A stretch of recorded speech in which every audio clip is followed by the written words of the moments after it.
这个形还是要多观察。这个大圆肌太大了，这大圆肌都快赶上冈下肌了。肩胛骨上的这几块肌肉的大小再背一下，不可能是大圆肌那么大。这几块的大小比例，这是排第一，这是排第二，这是排第三呢。很宽阔的后背和窄了。它的斜方肌这里是比较鼓的、比较高的，然后它的斜方肌整体的形状是这个样子的，在结束的这个位置应该收进来，不是结束的位置，是它最低点。然后肩三角肌画小，应该是画大了，这个空不够了，感觉就把它给收进去了。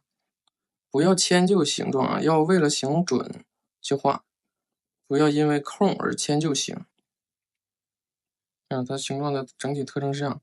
然后还有问题在哪儿呢？这个肩胛骨上的肌肉结构，这个冈下肌、小圆肌，冈下肌和小圆肌呢都是去向这个肱骨头的后面，然后大圆肌是去向前面的。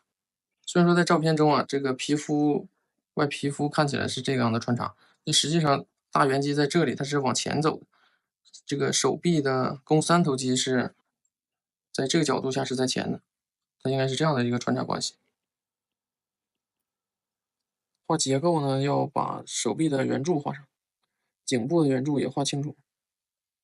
这些结构它们是结束的，怎么结束的，这样才能够交代清楚。冈下肌、小圆肌、手臂、大圆肌，然后这个轮廓可以稍微带一下。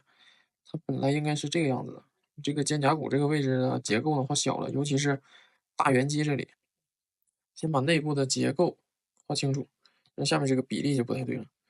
把这个人画的感觉很干瘪，可以先不用去画这些调子，不要去涂这个颜色，先把形画准确，先把结构搞清楚。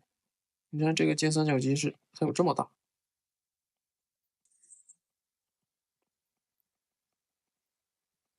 然后这个背阔肌的轮廓收回来这么多，在把结构交代清楚的同时，有一些暗面可以稍微的辅助带上一点调子，这样慢慢去塑造，不要为了涂调子而涂调子，重点还是要把结构画清楚。这样画的话，它就很有体积感，很有结构感，显得比较准确。就是这个大圆肌要注意，这个东西我们要去理解它的结构，就不要去抄照片。这个是肩三角肌、冈下肌和小圆肌，它们是连向肱骨头的后边的。然后手臂的轮廓要从大圆肌和小圆肌之间穿出来，那么大圆肌就是这样的一个状态，只是皮肤上的印儿是这样的，那里边内在的结构它是这样的，这边呢也是相同的问题，这几个大圆肌的去向都不对。你看这张冈下肌画小了，然后小圆肌、大圆肌这几块的比例要搞清楚，这边的也是。这个形还是要多观察。这个大圆肌太大了，这大圆肌都快赶上冈下肌了。肩胛骨上的这几块肌肉的大小再背一下，不可能是大圆肌那么大。这几块的大小比例，这是排第一，这是排第二，这是排第三呢。下面的这个脖子呢粗了，斜方肌呢缺少厚度，这个骨骼的形状没有表现出来。肩三角肌有点大，手臂应该从这个位置出来，这都是些细节的问题，就是观察的要再深入。一块肩三角肌它有好几束，不同的束之间不要画的像外轮廓一样强。如果这条线画的像外轮廓，它就把它分开了，一个形就分成两个形了。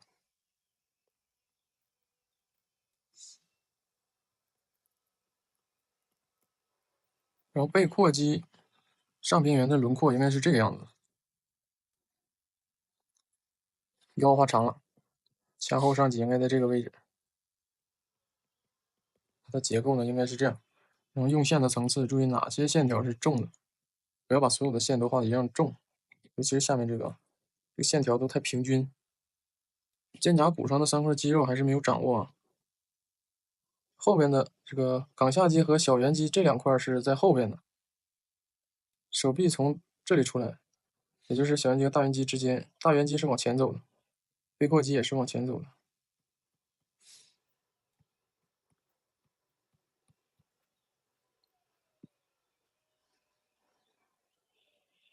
上面的线条画的有点太重了，线条的层次关系、穿插关系不够清楚。头不用画也可以，头不画的话，把它截断，交代清楚这个柱体的后面、侧面，让这个柱体有体积感。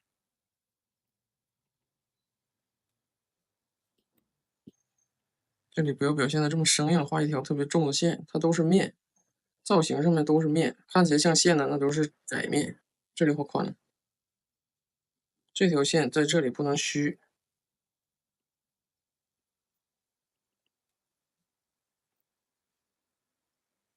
胸腔的形状呢，可以，尤其是下面这里啊，可以调整一下，不要画成这样的一个形状。